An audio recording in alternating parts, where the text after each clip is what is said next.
warwarkayga ma fahanteen su'aadin Soomaaliyeed ma fahanteen ma Soomaaliyeed waxaan ka sheekeeyay sheeka ku saabsan aabahay Jacli Suufi baan markaan ka tagay Azhar anoo arday ah oo fasax ku tagay ayuu i weydiiyay quraanka misaad ku dhamaysaa de waxaan soo baranay quraan bay ahayd wuxuu igu ogaanay inaan toddobaadkii mar dhameeyay ahayd toddobaadkii ba mar dhameeyaa meeshaan ka filayay inuu amaano wila fariid baa tahay anaan buu igala horeeyay war hadalkaad ku hadlaysa ma garanaysaa hadalkaad ku hadlaysa ma garanaysaa aayad kasta quraanka kamida usbuuci hal mar baad sharkaysaa hal mar kaliya ayaa sharkaysaa macquul baa arinta maxaa qabanaysaa macruur baad leedahay maxaas baad leedahay dhalinyarada iska haruur iyo caasi mid ma jirin macruur iyo caasi maxaa ku mashquuli shaqada xagga u joogtay iyo waxbarashadaada iyo wada maxaa laga rabaa afartii cisho mar dhamay quraanka ama saddexdii cisho mar dhamay isaga wardigiisu saddex bari aha saddex cisho quraanka u dhamay jiray saddex cisho quraanka waa dhamay jiray kaasoo ila rabay marka arintii baan ka sheekeeyay video baa laga duubay videogu waa iska intishaaray oo adduunku meel badan maray maalin dhaweyd baan nin ii soo diray waraaq lambar ana garanay iga soo diray hadal dheer oo af carabi oo qurux badan oo ku xusaya hadalkan soo socda wuxuu yiri waxaan kugu soo diray waxaan horta ka codsanayaa buu yiri inaadan isheegin magacaygana sheegin haddaad i tilmaamayso oo arintan aad sheegaysana si muhmal aad u sheegto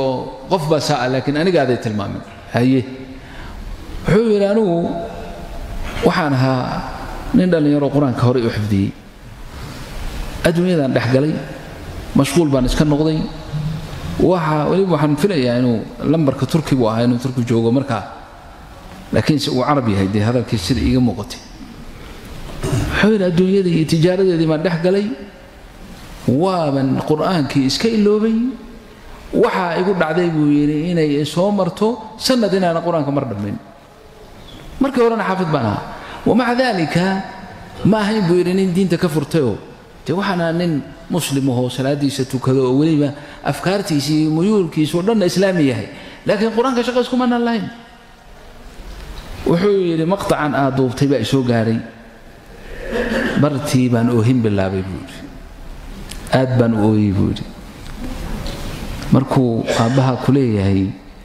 usbuuc dhan baa ku soo maray oo aad mar kaliya arkaysaa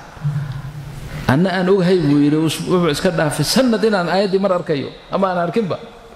ماشي ما نقول أوهين لفرستي بقول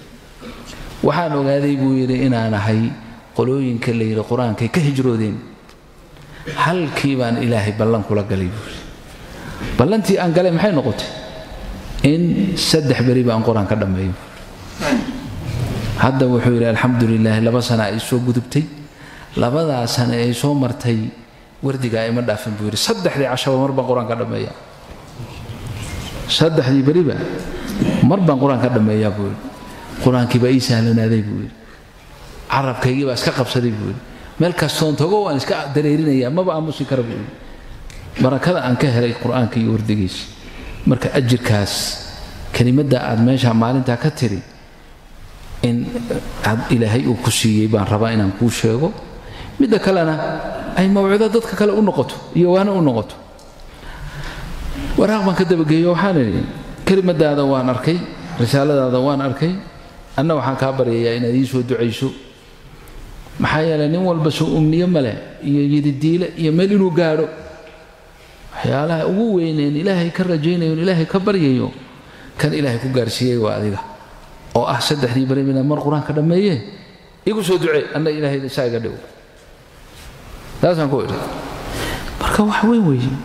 هذه إلهي القرآن كوكوا فجيو إن أسكرنا فرقاس تجي وصدق البري تضبط كم القرآن كان الدمش حولها إلهي وكوها جنين وحكون بيها مجرو كل شيء يسهل الله لك إلهي ما كنت سيدنا القرآن معك في الدنيا والآخرة آخر ما سيده شفيعك وقلنا قلنا إن شاء الله وقعن قبنا جنة وكجينا أي الدنيا ذنا وحكى خلدنا ودرك وصحيا القرآن كان يقدر دارمي واللسان كيبان كهلاي لكن هذا أوجدونا كي قلبك يكي بدنك هذا وحوي فجر كمان مش كنت جينا زوما يقول ديار متهين وأنا هو يتم بارتان